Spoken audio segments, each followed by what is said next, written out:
Assalamualaikum warahmatullahi wabarakatuh. Selamat siang kelompok 7. Waalaikumsalam Waalaikumsalam warahmatullahi warahmatullahi wabarakatuh. wabarakatuh. Selamat siang, Selamat Kak. siang, Kak. Oke.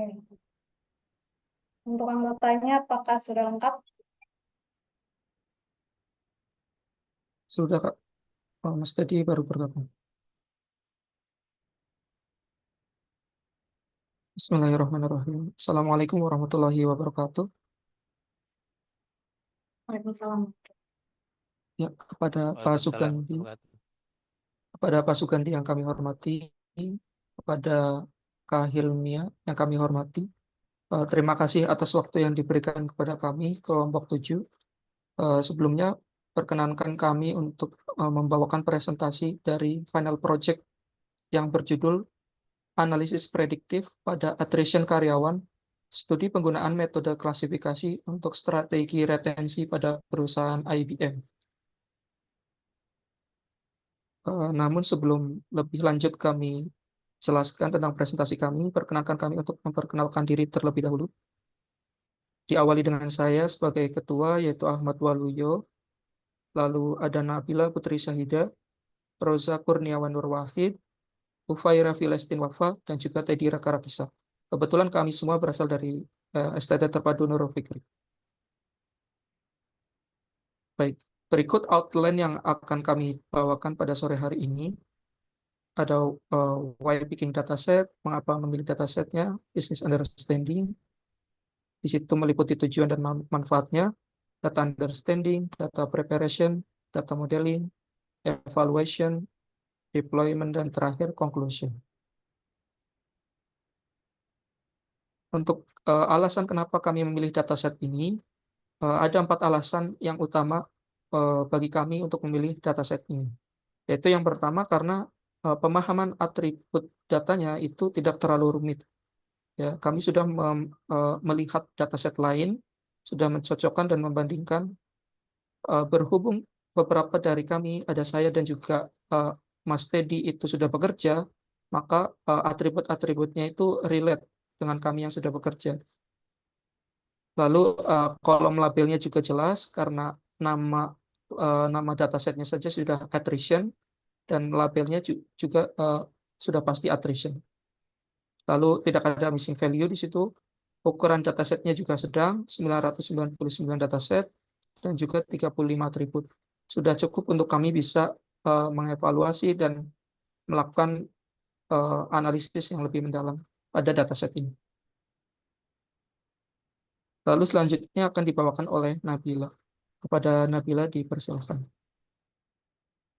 Baik. Terima kasih kepada moderator. Di sini saya akan menjelaskan business understanding terlebih dahulu.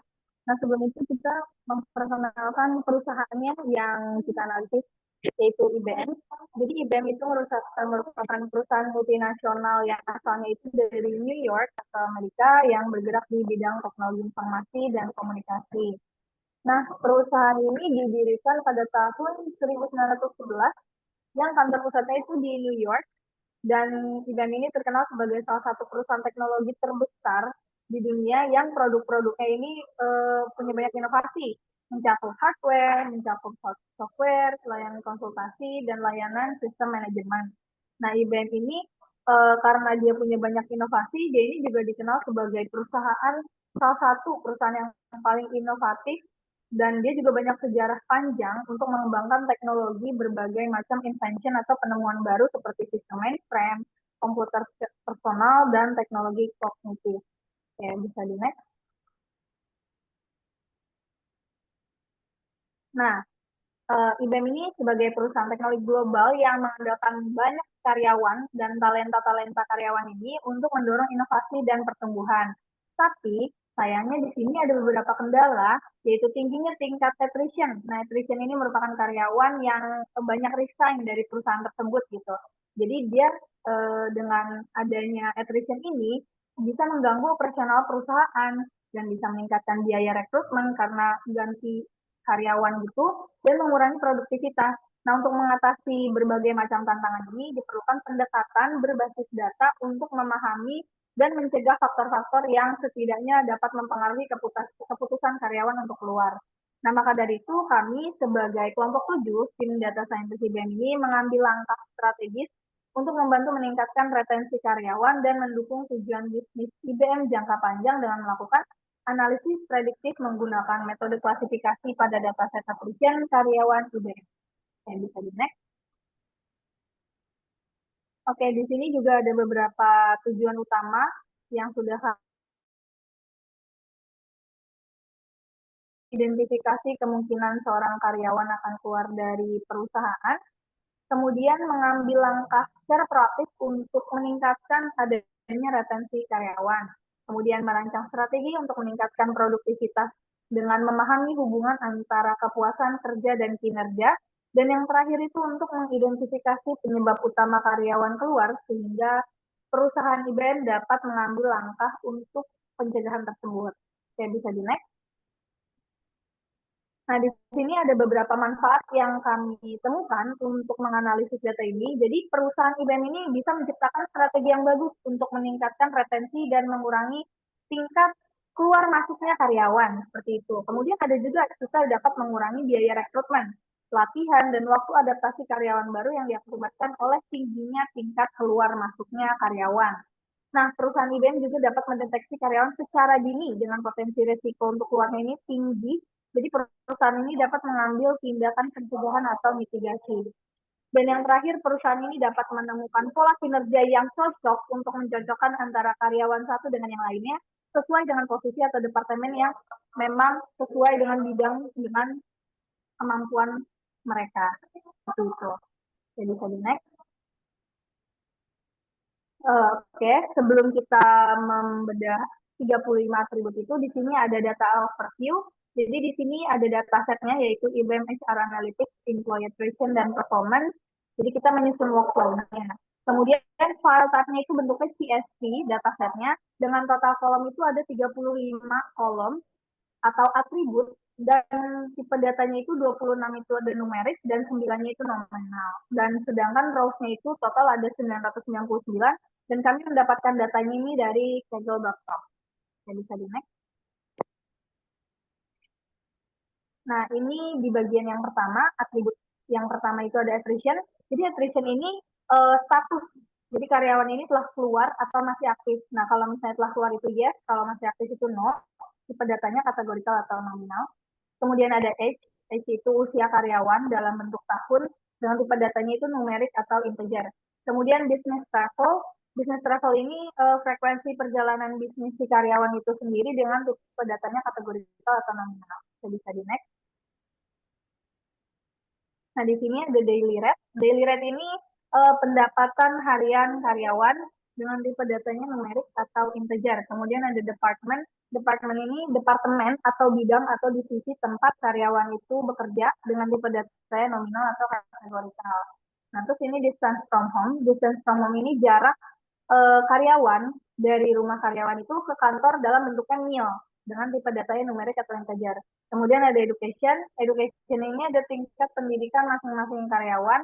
Itu ada skala 1 sampai 5. Yang satu itu below college, dia di enggak kuliah. Yang kedua itu kuliah, masih kuliah. Yang ketiga itu sarjana. Yang keempat itu S2. Dan yang ketiga itu doktor atau S3. Dengan tipe datanya kategorikal atau nominal. Ya, bisa di next. Nah, di sini ada employee count. Nah, ini kalau ini selalu bernilai 1 ya, tapi ini bisa diabaikan. Ini tipe datanya numerik atau integer.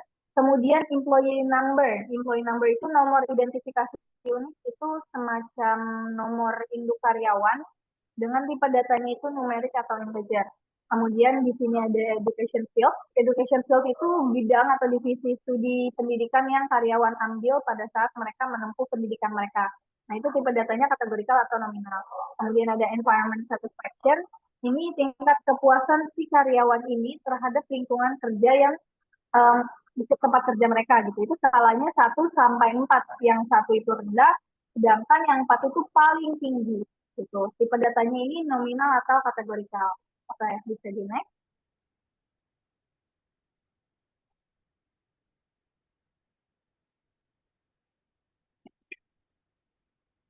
Oke, bisa di next.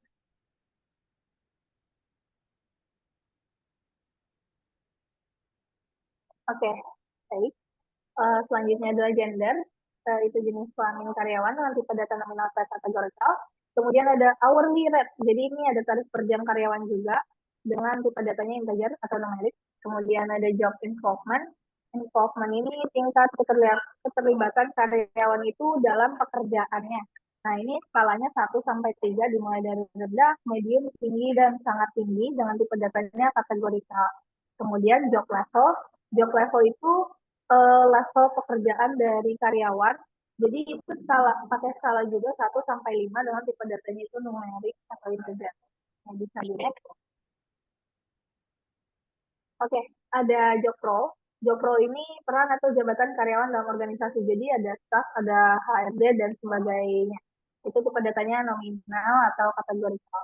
Kemudian ada job satisfaction. Ini tingkat kepuasan si karyawan ini terhadap pekerjaan yang mereka ambil dengan skala 1 sampai 4. Dengan tipe datanya numerik atau integer. Kemudian ada marital status, yaitu status pernikahan karyawannya dengan tipe data kategorikal. Kemudian ada monthly income, yaitu total pendapatan bulanan karyawan atau mungkin gaji bulanan dengan tipe datanya numerik atau integer. Saya bisa di next.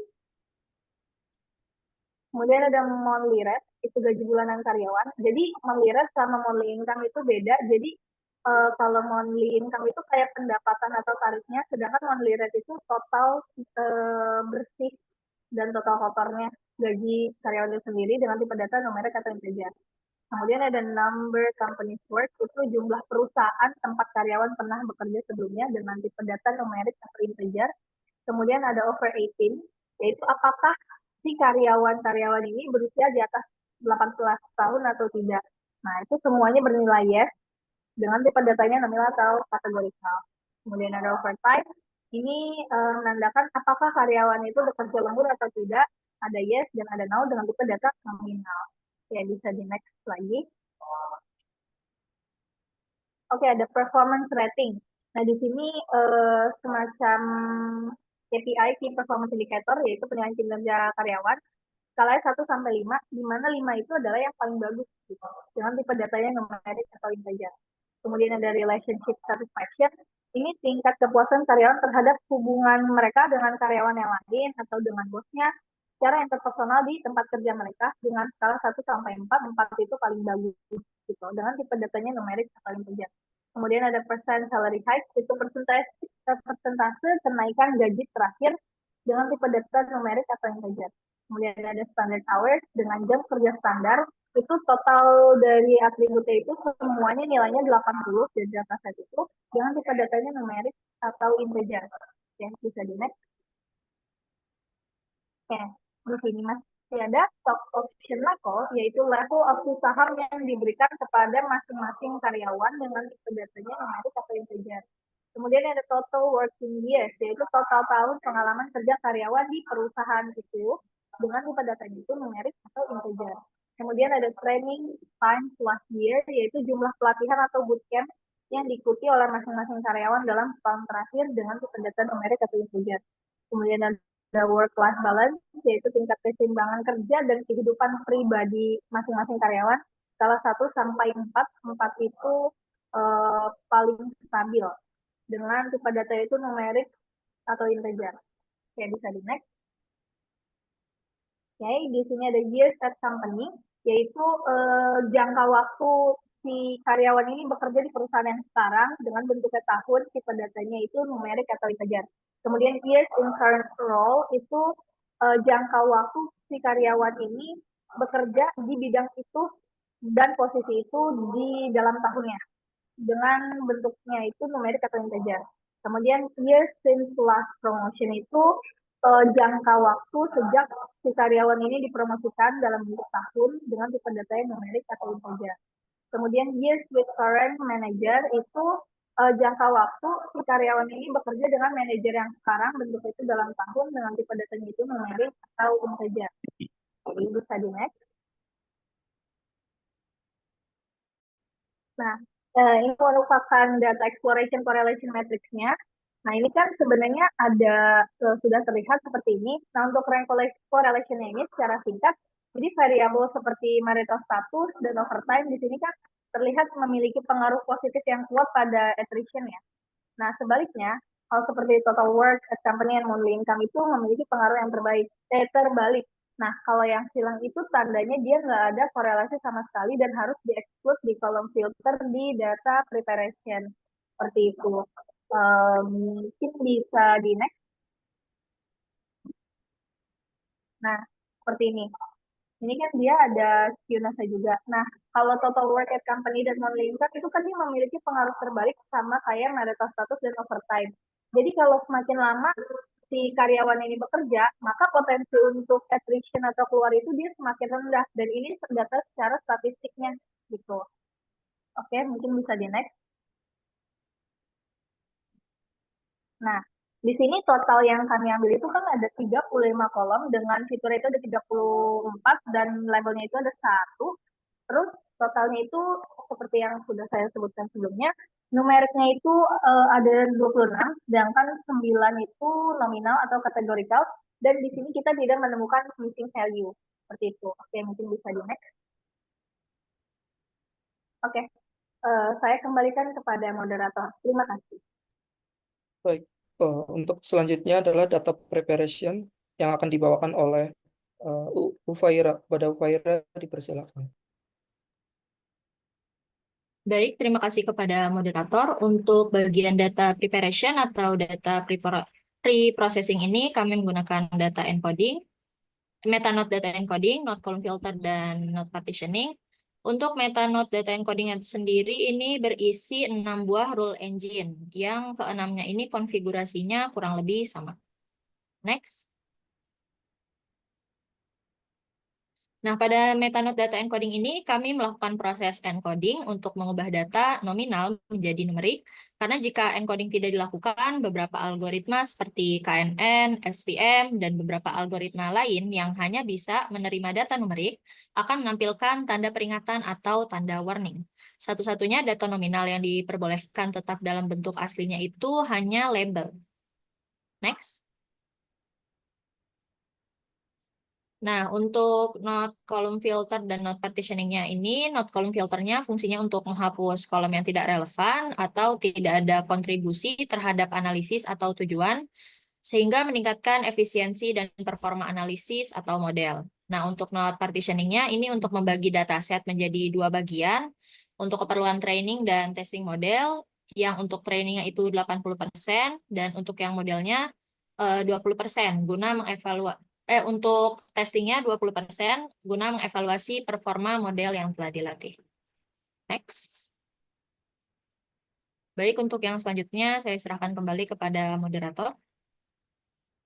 Baik, untuk tahapan selanjutnya yaitu data modeling akan dibawakan oleh Rosa. Kepada Rosa dipersilakan. Baik, selanjutnya adalah data modeling. Pada bagian data modeling, kami mencoba menggunakan beberapa pilihan untuk mencari tahu algoritma mana yang paling terbaik untuk klasifikasi pada data HR attrition ini. Yang pertama itu ada KNN, kedua logistic regression, ketiga decision tree, keempat SVM, dan yang kelima naive Bayes. Next. Nah, di sini yang pertama adalah KNN. Di bagian algoritma KNN, kami mencari terlebih dahulu nih, mana algoritma yang terbaik, manakah yang terbaik untuk dipredik, dan kami menemukan bahwa K6 lah yang terbaik, dan K6 lah yang dipakai untuk dipredik menggunakan KNN. Next. Selanjutnya ada logistic regression. Di bagian ini kami menggunakan logistic regression linear untuk training data supaya menghasilkan sebuah model terlatih, dan logistic regression predictor untuk memprediksi label dari data. Next.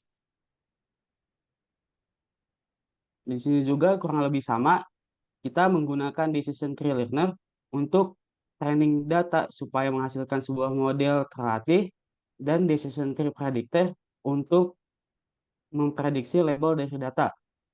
Next. Nah, di bagian SVM ini, kami melakukan normalizer data terlebih dahulu dengan menggunakan metode Z-score untuk menstandarkan data berdasarkan mean dan standar deviasi. Setelah itu baru menggunakan SVM Learner untuk training data supaya menghasilkan menghasilkan sebuah model dan menggunakan normalizer apply untuk memastikan data uji distandarisasi dengan aturan yang sama dengan normalizer untuk kernel. Lalu dilanjut dengan SVM predictor untuk memprediksi label dari data. Next. Selanjutnya naive Bayes. Kami menggunakan naive Bayes learner untuk training data supaya menghasilkan sebuah model terlatih, dan naive Bayes predictor untuk memprediksi label dari data. Next. Selanjutnya saya serahkan ke moderator kembali. Baik. Untuk selanjutnya adalah tahapan data evaluation yang akan dibawakan oleh Teddy. Ada Teddy di persen. Ya, terima kasih kepada moderator. Selanjutnya kita masuk ke data evaluation. Di sini kami menggunakan metode cross validation dengan 3 matriks evaluation berbeda, yaitu overall statistik, erosi curve, dan kelas statistik. Fokus evaluasi diarahkan pada hasil output berupa overall accuracy dan coherence kappa, di mana model yang dengan hasil evaluasi terbaiklah yang akan kami gunakan pada tahap deployment. Next. Yang pertama yang kita gunakan yaitu Metanode Matrix Evaluation by Overall Statistic. Next. Matrix by Overall Statistic mengevaluasi berbagai model yang tadi sudah disebutkan, yaitu KNN, Logistic Regression, Decision Tree, SVM, dan Naive Bayes. Pada final result menunjukkan bahwa model Logistic Regression memiliki performa terbaik. Nilai overall akurasi yang diperoleh adalah 0,885, yang menunjukkan bahwa model mampu mengklasifikasikan data dengan tingkat akurasi sebesar 88,5%. Selain itu, nilai coherence kappa sebesar 0,518 mengindikasikan kesesuaian antara prediksi model dengan data sebenarnya pada kategori sedang. Next. Selanjutnya yaitu Matrix Evaluation by AUC.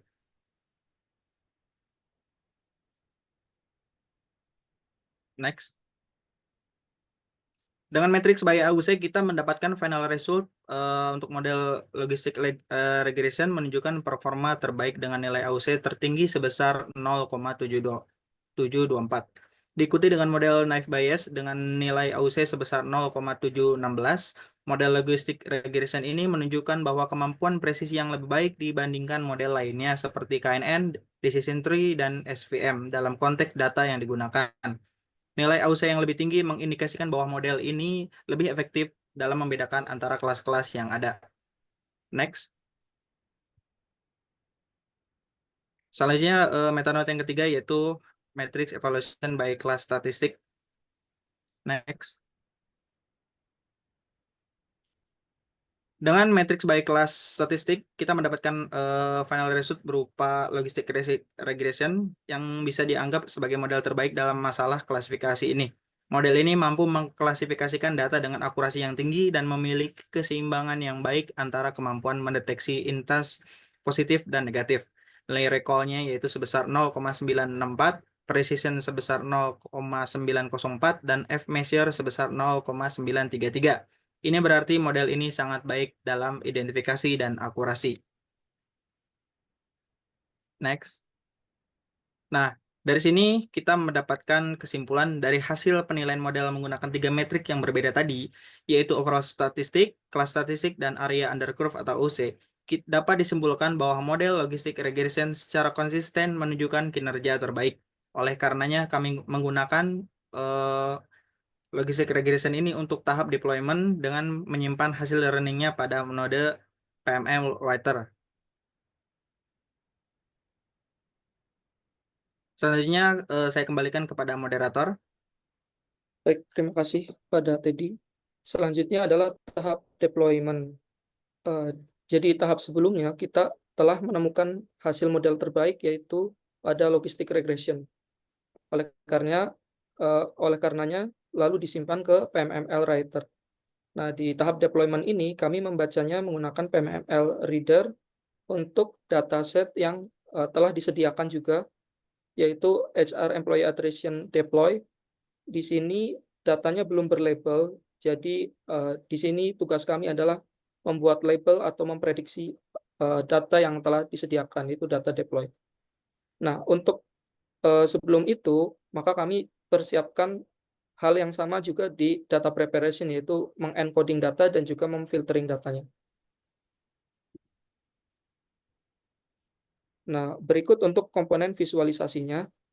Di sini kita diberitahu bahwa kita harus decode datanya terlebih dahulu supaya data yang dihasilkan pada tahap visualisasi adalah data yang sesungguhnya. Lalu di sini ada raw filter untuk filter positive attrition. Jadi kami hanya berfokus kepada positive attrition saja untuk yang yes. Jadi yang tidak attrition kita akan abaikan. Jadi fokus kita di kali ini adalah untuk jumlah dari kasus positive attrition. Nah, untuk yang decoding tadi sebetulnya kurang lebih sama dengan pada tahap preprocessing, hanya saja di balik untuk value-nya. Yang misalkan tadinya bentuknya nominal ke numerik, maka pada tahap decoding ini kami kembalikan dari numerik ke nominal kembali. Nah, selanjutnya adalah correlation matrix. Di sini sebelum kami melakukan tahap visualisasi, maka kami ingin mencari tahu terlebih dahulu korelasi antar atribut yang ada. Dari hasil rank correlation, menggunakan node rank correlation ini, kita bisa simpulkan bahwa overtime dan juga marital status punya korelasi positif terhadap tingkat attrition. Sedangkan untuk age, lalu total working years dan yang lainnya itu punya korelasi yang berkebalikan.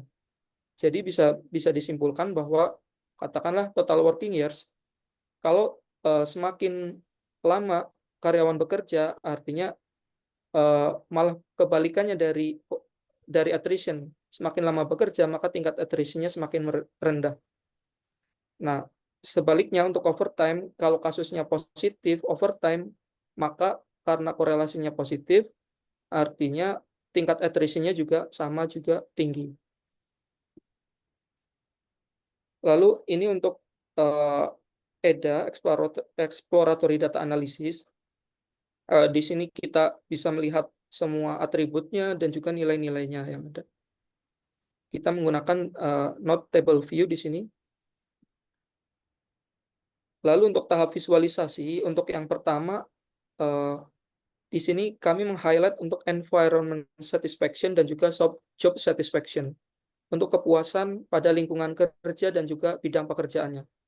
Di sini dari tabel visualisasi tersebut, kami bisa menyimpulkan bahwa semakin rendah rating yang diberikan oleh karyawan terhadap kepuasan, entah itu lingkungan pekerjaan atau bidang kerjanya, maka potensi untuk attrition itu semakin tinggi. Lalu selanjutnya adalah overtime atau lembur. Di sini menunjukkan bahwa semakin untuk karyawan yang memilih lembur, itu tingkat attrition-nya lebih tinggi dibanding yang tidak memilih lembur. Nah, untuk slide selanjutnya itu monthly rate. Nah, untuk gaji rata-rata di sini ternyata malah berkebalikan. Jadi, untuk gaji bulanan yang lebih tinggi, itu justru tingkat attrition-nya malah lebih besar dibandingkan dengan gaji yang lebih rendah.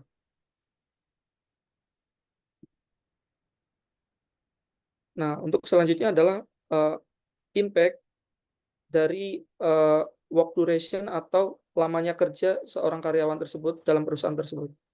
Nah, di sini kita bisa melihat dengan jelas bahwa untuk karyawan yang bekerja kurang dari 5 tahun, itu potensi attrition-nya sangat tinggi.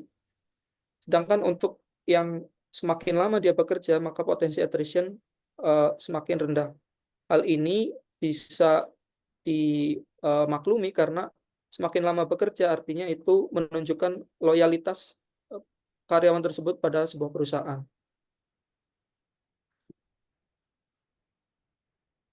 Nah, kami juga penasaran untuk apakah lamanya kerja ada kaitan juga dengan kenaikan atau dengan gaji bulanan. Ternyata di sini untuk yang di atas 20 tahun itu gajinya memang tinggi, tapi ada anomali di mana yang bekerja 15 sampai 20 tahun ternyata gajinya lebih rendah. Tapi kalau kita menilik dengan data yang di sebelumnya, bahwa gaji itu bukan menjadi alasan untuk karyawan melakukan attrition, maka ini bisa dikatakan masuk di akal. Nah, untuk selanjutnya itu employees age atau umur karyawan. Di sini juga terlihat jelas bahwa umur karyawan di bawah 30 tahun ternyata punya potensi untuk attrition yang tinggi dibandingkan dengan umur yang di atasnya. Hal ini bisa saja masuk ke penjelasan kali ini, yaitu untuk marital status, di mana mungkin banyak yang umur di bawah 30 tahun statusnya masih single. Jadi masih linear atau masih menyambung juga dengan pengaruh umur sebelumnya.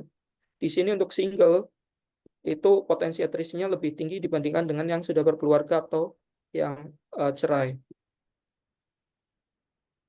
Nah, untuk conclusion-nya, berdasarkan hasil analisis korelasi dan juga visualisasi, itu perusahaan dapat mengambil beberapa tindakan untuk mengurangi tingkat attrition pada karyawan. Di antaranya, yang pertama meningkatkan kepuasan kerja. Jadi fokus pada program pengembangan karyawan, memberikan penghargaan atas kinerja yang baik dan menciptakan lingkungan kerja yang positif. Bisa seperti dengan mengadakan training untuk mengembangkan skill dan lain sebagainya. Lalu yang kedua, menyeimbangkan beban kerja. Jadi seperti kita ketahui sebelumnya, overtime itu ada pengaruh pada attrition. Jadi hindari memberikan beban kerja yang berlebihan kepada karyawan, terutama yang sering melakukan lembur. Nah, untuk yang ketiga yaitu menawarkan program work-life balance, menyediakan fasilitas untuk kebijakan yang mendukung keseimbangan antara kehidupan pribadi dan pekerjaan, seperti fleksibilitas waktu kerja atau program wellness. Hal ini terkait dengan kepuasan kinerja atau kepuasan rating dari environment satisfaction atau lingkungan pekerjaan dan juga job satisfaction tadi, atau kepuasan terhadap bidang kerjanya. Yang terakhir yaitu memberikan tunjangan tambahan untuk yang berkeluarga. Ini masih terkait dengan marital status tadi, di mana yang single punya potensi attrition yang lebih besar. Jadi kalau kita tawarkan misal untuk yang karyawan menikah, dia mendapatkan social fund atau mendapatkan tunjangan menikah dan juga tunjangan mempunyai anak dan sebagainya, diharapkan 4 solusi ini bisa mengurangi attrition karyawan pada perusahaan IBM dan juga meningkatkan retensi atau ketahanan atau loyalitas dari karyawan kepada perusahaan IBM itu sendiri. Baik, dari kami, kelompok kami cukup sekian. Mohon bimbingan dan arahannya. Jika ada yang ditanyakan, dipersilakan. Terima kasih. Wassalamualaikum warahmatullahi wabarakatuh.